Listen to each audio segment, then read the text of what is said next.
بسم اللہ الرحمن الرحیم۔ السلام علیکم ڈیئر اساتذہ کرام، ایک نئی ویڈیو کے ساتھ محمد اصغر بھٹی حاضر ہے۔ ڈیئر اساتذہ کرام، وزیر تعلیم شفقت محمود نے انٹرویو دیا ہے، ارشد شریف کو انٹرویو دیا ہے، جس میں انہوں نے تمام امتحانات ملتوی کیے، چھٹیوں کے بارے میں انٹرویو دے رہے ہیں۔ آئیے ان کی ویڈیو دیکھتے ہیں۔ ارشد، شکریہ آپ نے مجھے بلایا۔ بہت ہی مشکل فیصلہ تھا، بہت ہی بوجھل دل کے ساتھ یہ فیصلہ کیا، کیونکہ بطور وزیر تعلیم میری تو شدید خواہش تھی کہ جس حد تک ممکن ہو سکے تعلیمی ادارے جو ہیں وہ چلتے رہے ہیں، اور جو پچھلے دفعہ تعلیم کا نقصان ہوا ہے اس کا کوئی ازالہ کیا جائے۔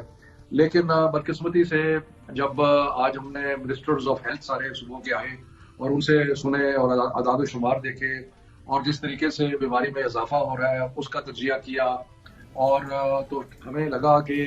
جو اس وقت صورتحال ہے وہ دسمبر کے مڈل میں اتنی خراب ہوگی جتنی جون کے مڈل میں تھی۔ بیماری کے اکارڈنگ ٹو جتنے بھی ڈاکٹر وہاں موجود تھے اور صحت کے سارے جو محکمے تھے صوبائی اور وفاقی، تو حالات ایسے تھے کہ یہ پریکاشن ہمیں لینا پڑا۔ یہ ذہن میں رکھیں کہ 5 کروڑ بچے اسکول جاتے ہیں، تو اگر ان کو ذاتی طور پہ بیماری نہ بھی ہو تو وہ کیریئر بن سکتے ہیں۔ پہلے سے خدشات کا بھی اظہار ہو رہا ہے، یہ جو سٹیپس لیے جا رہے ہیں، اور کرونا گلوبل ایک پینڈیمک ہے، انسان کا اس پہ کنٹرول نہیں، بچوں کا اس سال تعلیمی سال ضائع ہونے کا خدشہ تو نہیں ہے؟ ارشد، ہم نے کوشش کی ہے کہ کچھ متبادل چیزیں جو ہیں ان کے بارے میں سوچنا شروع کریں، اور اس میں تجاویز کچھ آئی ہیں، کچھ حد تک ان پہ اگریمنٹ بھی ہے۔ اور ایک تو یہ ہے کہ ہم سمجھتے ہیں کہ جو 9ویں 10ویں 11ویں 12ویں کے امتحان مارچ میں ہونے تھے ان کو مئی میں لے جایا جائے، جو ایکڈیمک ایئر ہے اس کو لمبا کر دیا جائے، اور صرف اس سال کی حد تک جو نیا سال جو شروع ہوتا ہے تعلیمی سال اس کو اپریل کے بجائے اگست میں لے جایا جائے، اور گرمیوں کی چھٹیاں کم کی جائیں، اور بہار کی چھٹیاں بھی کچھ مزید کم کی جائیں، تاکہ یہ جو ابھی چھٹیاں ہیں ان کا ازالہ کچھ حد تک ہو سکے۔ یہ کوشش کریں گے کہ جس حد تک ممکن ہو کہ بچوں کا جو کورس ورک ہے وہ مکمل ہو جائے، اور یونیورسٹیز میں بھی اور باقی جگہ بھی کہ جتنا زیادہ سے زیادہ پڑھائی ہو سکے اور امتحانات تھوڑے سے ڈیلے کر دیے جائیں۔ دیکھیں، جہاں تک تو پہلی بات ہے ٹیچرز کا کہ ہماری خواہش ہے کہ 24 دسمبر تک اسکول جو ہیں وہ عملاً کھلے رہیں، یعنی کہ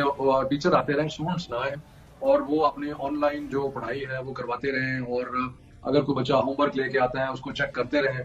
تو اس حد تک تو ٹیچرز کی حد تک تو یہ صورتحال ہے۔ جہاں تک فی کا تعلق ہے، فیس جو ہے وہ پچھلی دفعہ ہم نے 20% کم کی تھی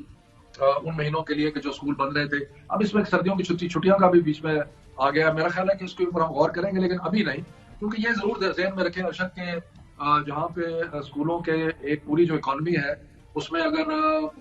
اسکولوں کے پاس پیسے نہیں ہوں گے یا پیسے کم ہوں گے تو پھر وہ ٹیچرز کو بھی کم تنخواہیں دیں گے یا ان کو نہیں دیں گے۔ تو اس لیے جو تیسری بات آپ نے کی ہے، ہم یہ سیریسلی سوچ رہے ہیں کہ جو لو فی پرائیویٹ اسکول ہیں، یعنی کہ جن کی فیس 1000 1200 2000 کے قریب ہے، ان کے لیے کوئی پیکج ترتیب دیا جائے، اور ان کے جو ٹیچرز ہیں ان کے لیے بھی کوئی امداد کی جائے۔ ابھی ہم نے ایک اسکیم شروع کی تھی لون کی، جس میں اسکول بھی ایلیجیبل تھے، وہ 2 to 3% کے اوپر تھا۔ اس میں ذرا جو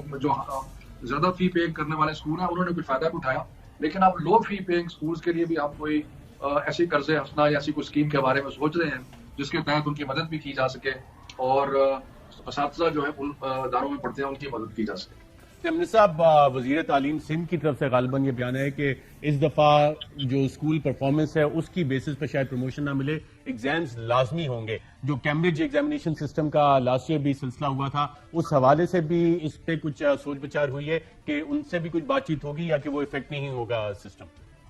جی، جہاں تک ہمارا اپنا امتحانوں کا سلسلہ ہے 9ویں 10ویں 11ویں 12ویں کا، میں بالکل سعید غنی صاحب سے 100% اتفاق کرتا ہوں۔ پچھلی دفعہ ہم نے ان کو سب بچوں کو پاس کیا تھا بغیر امتحان کے، اس دفعہ ہمارا ارادہ بالکل ایسا کرنے کا نہیں ہے، اور ہماری کوشش ہے کہ ہم اگر ہمیں تھوڑا سا ڈیٹ ایکسٹینڈ کرنی پڑے، یعنی کہ مارچ سے مئی لے جانا کریں، تو وہ بالکل ہم تیار ہیں اور ہمیں کرنا بھی چاہیے میرے نظر میں، لیکن یہ نہیں ہونا چاہیے کہ امتحان نہ ہو۔ جہاں تک کیمبرج کا تعلق ہے، ان کے امتحان بھی مئی جون میں ہوتے ہیں، اور میری اطلاع کے مطابق ابھی تک تو وہ امتحان لینے کے ان کی خواہش ہے، اور اگر انشاءاللہ اگر حالات بہتر ہو گئے تو انشاءاللہ یہ امتحانات ہو پائیں گے. جی ہاں ناظرین، آپ نے یہ ویڈیو دیکھی. اگر آپ کو یہ ویڈیو پسند آئی ہے تو لائک کریں، سبسکرائب کر ریڈ بٹن آپ کے سامنے ہے اس کو پریس کریں اور شیئر کریں. ایک نئی ویڈیو کے ساتھ پھر آپ سے ملاقات ہوگی. ایک بار پھر کہوں گا، لائک کریں، سبسکرائب کا ریڈ بٹن آپ کے سامنے ہے اس کو پریس کریں، اس کے ساتھ بیل کا بٹن ہے اس کو بھی پریس کریں تاکہ ہماری نئی اپڈیٹ، نئی ویڈیو جلدی اور آسانی سے مل سکے. دعاؤں میں یاد رکھیے گا. شکریہ. اللہ حافظ.